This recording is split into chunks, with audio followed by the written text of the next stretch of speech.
ഞാൻ doctor Shabeer Ali T U, Thiruvananthapuram KIMS ഹെൽത്തിലെ chief consultant liver transplant സർജനാണ്.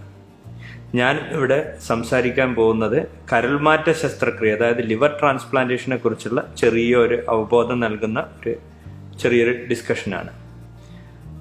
കരൾമാറ്റ ശസ്ത്രക്രിയ യഥാർത്ഥത്തിൽ 2-3 തരം സിറ്റുവേഷൻസിൽ നമ്മൾ ചെയ്യാറുണ്ട്.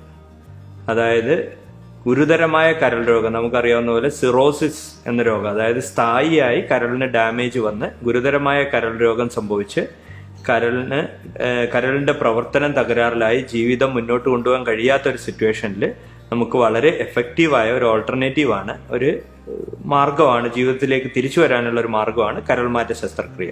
അതുപോലെ തന്നെ ചില സിറ്റുവേഷൻസിൽ പെട്ടെന്നുണ്ടാവുന്ന കരൾ രോഗങ്ങൾ, അതായത് വൈറൽ ഹെപ്പറ്റൈറ്റിസ് മൂലമോ ചില ടോക്സിൻസ്, സിങ്ക് ഫോസ്ഫേറ്റ്, അതായത് നമ്മുടെ ഈ റാറ്റോൾ എന്ന് പറയുന്ന എലിവിഷം പോലെയുള്ള വസ്തുക്കൾ കൊണ്ടുണ്ടാവുന്നതോ അല്ലെങ്കിൽ പെട്ടെന്നുണ്ടാവുന്ന കാരണങ്ങൾ കൊണ്ടുള്ള ലിവർ ഫെയിലിയർ. ആ ലിവർ ഫെയിലിയർ കാരണവും പെട്ടെന്ന് ജീവൻ അപകടത്തിലാവുന്ന ഒരു സിറ്റുവേഷനിൽ ജീവിതത്തിലേക്ക് തിരിച്ചു വരാനുള്ള വളരെ എഫക്റ്റീവായ ഒരു മാർഗമാണ് കരൾമാറ്റ ശസ്ത്രക്രിയ. അതുപോലെ തന്നെ ലിവർ ക്യാൻസറിന്റെ ചികിത്സയും, സാധാരണയായി ലിവറിൽ ഉണ്ടാകുന്ന പ്രൈമറി ക്യാൻസറുകൾ, അതായത് ലിവറിൽ തന്നെ വരുന്ന ക്യാൻസറുകൾ, ഈ ഹെപ്പറ്റോസെല്ലാർ കാർസിനോമ മെജോറിറ്റിയും സിറോസിസിന്റെ ഭാഗമായിട്ട് വരുന്നതാണ്. അപ്പോൾ സിറോസിസിന്റെ ഭാഗമായിട്ടുള്ള ക്യാൻസർ ഏർലി സ്റ്റേജിൽ അത് ലിവറിന് പുറത്തേക്ക് സ്പ്രെഡ് ആയിട്ടില്ലാത്തൊരു സിറ്റുവേഷനിൽ കണ്ടുപിടിച്ചാലും നമുക്ക് എഗെയിൻ അതിനെ ക്യൂർ ചെയ്യാനും ജീവിതത്തിലേക്ക് തിരിച്ചു വരാനുമുള്ള ഒരു മാർഗമാണ് കരൾമാറ്റ ശസ്ത്രക്രിയ. കരൾമാറ്റ ശസ്ത്രക്രിയ എല്ലാ പ്രായത്തിലുള്ള ആളുകൾക്കും വേണ്ടി വരാറുണ്ട്. വളരെ ചെറിയ കുട്ടികളിൽ ജനിച്ച ഉടനെയോ അതിനുശേഷമോ ഉണ്ടാകുന്ന ചില മെറ്റബോളിക് ഡിസോർഡേഴ്സ്, അല്ലെങ്കിൽ പിത്തനാളിയുടെ ജന്മനാ ഉള്ള ഡെവലപ്മെന്റിലായിട്ടുള്ള പ്രശ്നങ്ങൾ കാരണമൊക്കെ കരളിന് പ്രശ്നം വരുമ്പോൾ കരൾമാറ്റ ശസ്ത്രക്രിയയിലൂടെ അവരെ നമുക്ക് ജീവിതത്തിലേക്ക്, നോർമൽ ലൈഫിലേക്ക് തിരിച്ചു കൊണ്ടുവരാൻ കഴിയും. അതുപോലെ തന്നെ പ്രായമായ ആളുകളിൽ മറ്റ് ഏത് പ്രായത്തിലുള്ളവർ 70-75 വയസ്സ് വരെ, ഈവൻ 80 വയസ്സ് വരെ എല്ലാം റിപ്പോർട്ട് ചെയ്യപ്പെട്ടിട്ടുണ്ട്. കരൾമാറ്റ ശസ്ത്രക്രിയ ഞാൻ നേരത്തെ പറഞ്ഞ പോലെ സിറോസിസ് കാരണമോ ലിവർ ക്യാൻസറിന് വേണ്ടിയോ പെട്ടെന്നുണ്ടാകുന്ന ലിവർ ഫെയിലിയറിന് വേണ്ടിയോ നമുക്ക് ചെയ്യാൻ കഴിയും. ഇനി കരൾമാറ്റ ശസ്ത്രക്രിയ എങ്ങനെയാണ് ചെയ്യുന്നത്, അതായത് നമ്മൾ കിഡ്നി മാറ്റ ശസ്ത്രക്രിയ എന്നുള്ളൊരു വ്യത്യാസം, കരൾമാറ്റ ശസ്ത്രക്രിയയിൽ നമ്മൾ സാധാരണയായി ചെയ്യുന്ന ഡാമേജ് ആയിട്ടുള്ള ലിവർ പൂർണ്ണമായി എടുത്തു മാറ്റി അവിടെയാണ് പുതിയ ലിവർ നൽകുന്നത്. ഈ പുതിയ ലിവർ നമുക്ക് 2 തരത്തിലാവാം.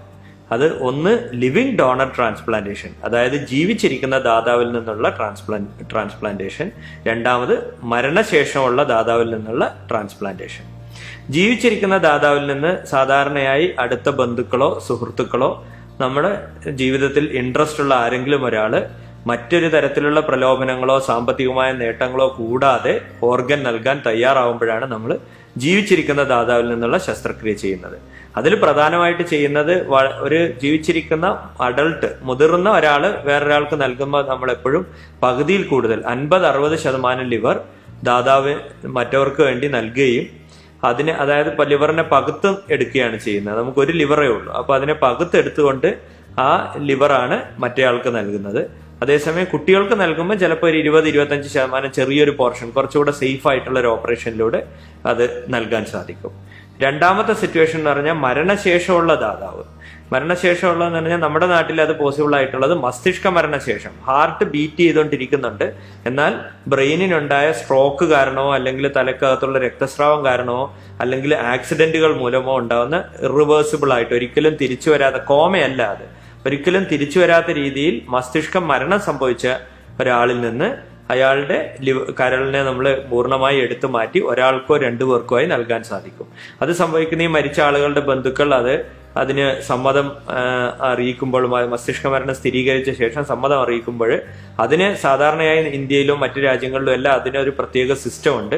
യൂഷ്വലി അതൊരു ഗവൺമെന്റ് സിസ്റ്റത്തിലൂടെയാണ് നടക്കുന്നത്. അതിനൊരു വെയിറ്റിംഗ് ലിസ്റ്റിൽ, നമുക്ക് ഉദ്ദേശിക്കുന്ന ആൾക്ക് ഡൊണേറ്റ് ചെയ്യാൻ സാധിക്കില്ല. വെയിറ്റിംഗ് ലിസ്റ്റിലെ പ്രയോറിറ്റി അനുസരിച്ച് ആ വെയിറ്റ് ചെയ്തിരിക്കുന്ന ആളുകളിൽ ഏറ്റവും അത്യാവശ്യം ആർക്കാണോ അവർക്കാണത് നൽകുന്നത്.